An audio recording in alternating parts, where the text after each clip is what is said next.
great story because just about everybody that spent a whole lot of time outside can identify with it, right? You could see yourself in that same situation. And I bet I've sent that story to 5 or 6 people just this week and universally loved. That was Murphy's Law. Yeah, Murphy, that's right. Murphy's Law. Murphy's Law. Yeah, tell us a little bit about that if you can. Can you tell us about that Well, story? my daughter Sarah, who was along being tortured, wrote her own version, which the Wildlife magazine published on their online version. I think it was called Daddy's Law. Right. And it was even more hilarious than that one was. We'll have to look that one up. But that was one of the situations. I would like to say that it was unusual, but it was another situation where everything that could go wrong did go wrong. Right. And Sarah's reaction to it, I think it made quite an impression because she never asked to go on another patrol. So you were going to do a patrol on duck hunting, right? Yes, we were out on the duck patrol down on Edisto River, and things started going bad with the drive in. It was one of those black nights where if with the headlights off, you couldn't see your hand in front of your face. Right. And I missed a turn and wound up down in the middle of a bunch of planted pines, pulling a 14-foot John boat behind me in a rickety old trailer, which I had to back out mostly by hand and turn it around and then get the car turned around in between all those closely planted trees and haul back out to the main road to the landing, at which time one of the boat trailer wheels went flat and eventually came off the rim before I got to the landing, which made backing it down the ramp even more difficult. I bet.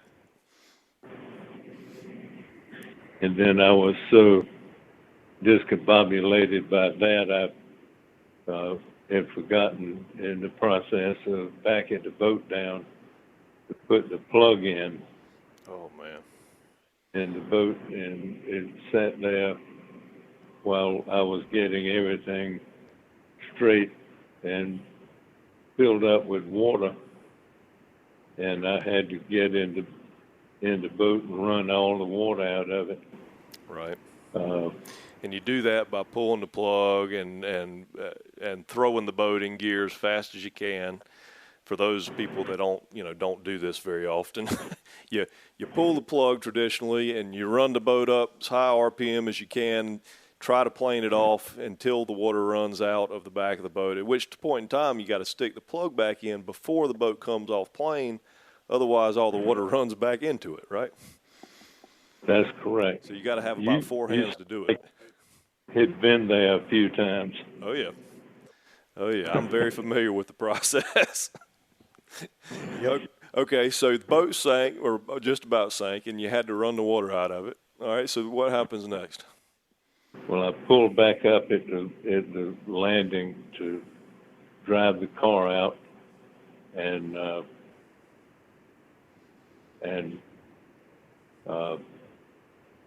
the rimless wheel, or the tireless wheel, got caught at the bottom of the boat ramp, which had dropped off, and in the process of trying to pull it out, I jerked it too hard and smashed the rim so it was flat on one side. Oh, man. It's and just getting worse and worse, isn't it? Drug that up the ramp, and by the time I got back down, I noticed that the push pole or the paddle had fallen out of the back of the boat and had floated off with the tide. So I went to retrieve that, and meanwhile, I'm losing time because the most important time of the day to check for duck hunters is just before legal shooting hours. Right. And time was fast passing, and I finally got Sarah into the boat. At that time, I think she was almost reluctant to get in the boat with me. I can't imagine why. But we got underway, and it was freezing cold. My hands were already wet from putting the boat plug in and pulling it out. But we got the way we were going, and I motored in this little drain so I would have a view of a fellow down the creek that we had passed if he had shot before legal hours or had shot any illegal ducks. Right. And sure enough, he did shoot twice before legal shooting hours. And I swear I saw him shoot a third and a fourth wood duck. But I went to crank the boat up to go to him, and the boat was high and dry. All the water had ebbed out of that little drain, and was using the push pole to try and wedge my way out, and broke that in half. Oh, and Sarah's sitting up there with her head pulled down in a parka, in the depth parka, and you could hear this scream, this long drawn out cry from down inside the parka. She was trying to hold back from laughing out loud. Little girls have a way of pointing out inadequacies to their dads. But we finally got back to the landing having made no case. By the time I got to the guy, he had managed to stuff the ducks down in the mud or hit them somewhere, but I couldn't find them and couldn't make a case. Right. Just of what I thought I had seen. And I did write him a ticket for shooting early. So the morning was not a complete failure. But the radio, the walkie-talkie I had become immersed in water, and the battery went dead on it, and I couldn't make a call out for any help, and I couldn't get the thing cranked. So we had to float the rising tide back to the landing, at which time I used the top half of the push pole to make my way to the landing. And I backed somebody else's trailer down and picked up the boat, which I dropped off at the top of the landing. Right. And went back downtown and got a tire and came back and got a new tire on the trailer and had dropped off Sarah, and I left a long note, which I think they tacked up on the bulletin board of the clubhouse on Jahasi Island. and they all got a big laugh out of it. I bet they did. That was the Maybanks at that time?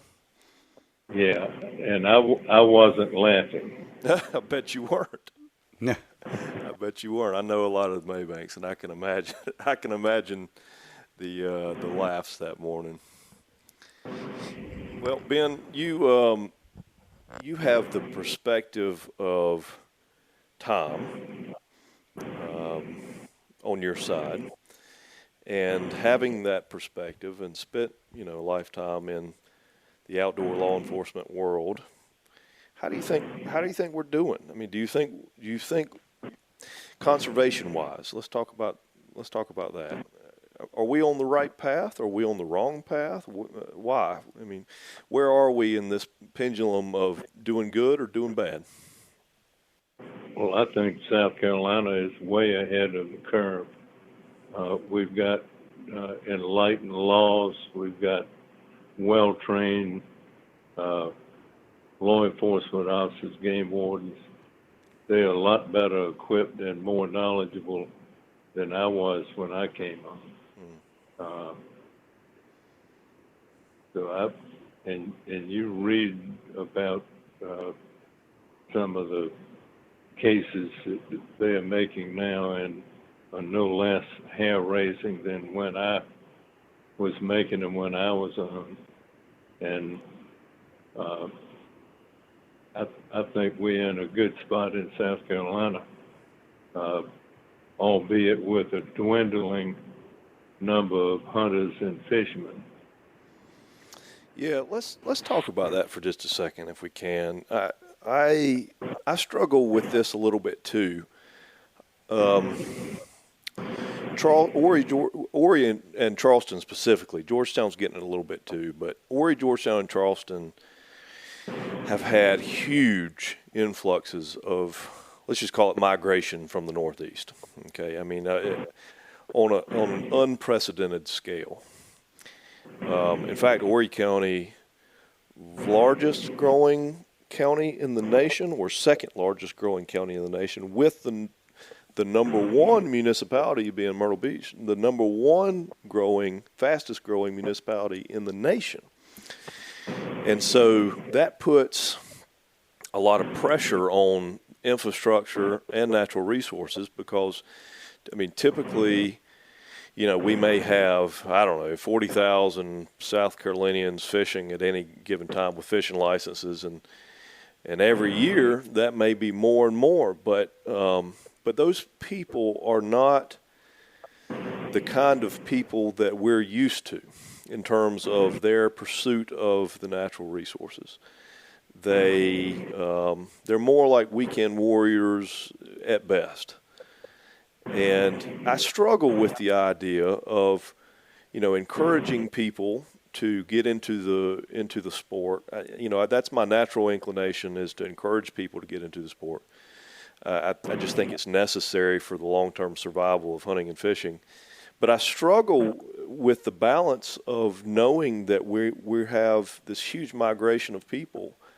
And at the end of the day, is that what's best for us and for the natural resources?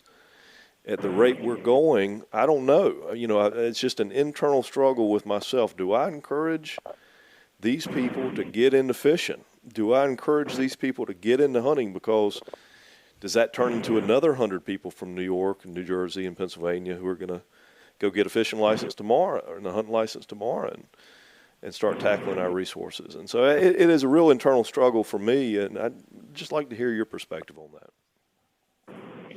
Well, the real problem is more people on a limited amount of land available. Back in the old days, there was a lot of rural land in South Carolina. You see a lot of that now being buried under modern development in areas where you used to see mile after mile of undeveloped forested land bordering the intercoastal waterway is now wall-to-wall houses and docks. Right. All the way from Charleston almost to Santee River. Right. Uh,